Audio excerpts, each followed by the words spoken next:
Liam's hands trembled as he stared at the assignment sheet. Class presentation. 5 minutes. Topic of your choice. His stomach twisted into knots. What if I stutter? What if everyone laughs? What if they think I'm boring? For days, he avoided thinking about it, but the dread only grew. He imagined his classmates whispering, judging, remembering every tiny mistake forever. At lunch, he barely touched his food. In the hallway, he walked with his head down, silently praying that the school might cancel the presentation somehow. Power outage, maybe an emergency drill. Anything. Each time someone mentioned the presentation, he felt a chill in his spine.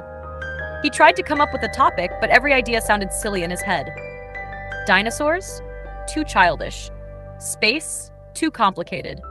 His favorite video game? What if they thought he was a nerd? That evening, he sat at his desk, staring at a blank page, his pen resting on his notebook. He thought of practicing in front of the mirror, but gave up after a few seconds. Even his own reflection made him nervous. The night before the presentation, his older sister, Maya, found him pacing his room.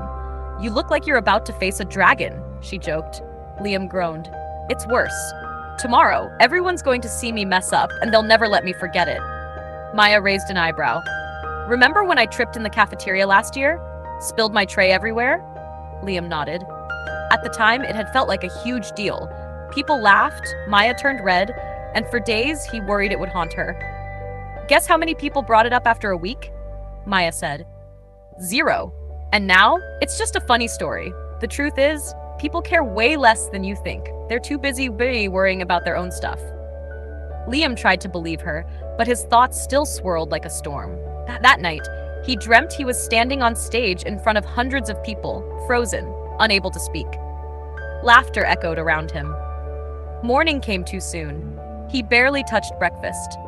At school, time felt like it was speeding toward the moment he feared most. The bell rang for English class, and his legs felt like they were made of stone. One by one, students went up to present. Some were confident, some stumbled through their words. One kid even forgot their notes and had to wing it. The class didn't laugh, they just listened, waited, and moved on.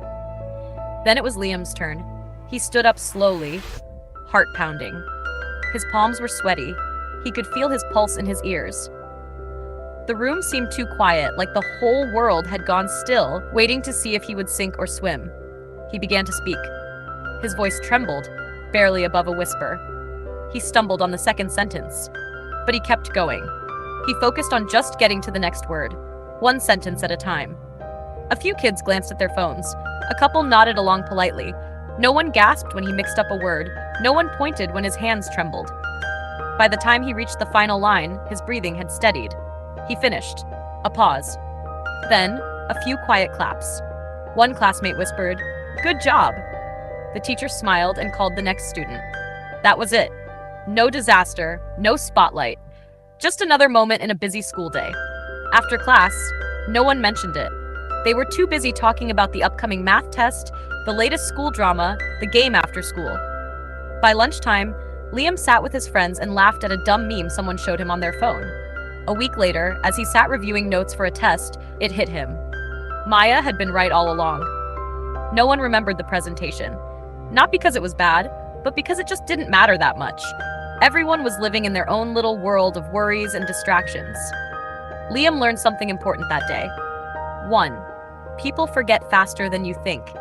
What feels huge to you is just a passing moment for others. 2. Everyone's fighting their own battles. They're not judging you. They're too busy worrying about themselves. 3. In a year, you'll laugh at how much you worried. The things that feel like the end of the world now will be tiny blips in your memory. From then on, Liam still got nervous sometimes. He still felt that rush of anxiety before speaking up. But something had changed. He stopped imagining the worst-case scenario. He stopped seeing the classroom as a stage and his classmates as judges.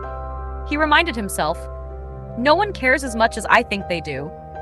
And even if they do, they'll forget soon. And that made all the difference. The truth is, our minds exaggerate the fear. Social anxiety convinces us we're always being watched, judged, remembered. But the reality? Most people are just trying to get through their own day. Don't let the fear of temporary opinions steal your confidence. The things you stress over now will become the stories you laugh about later. And just like Liam, You'll realize the spotlight you feared, it was never really there.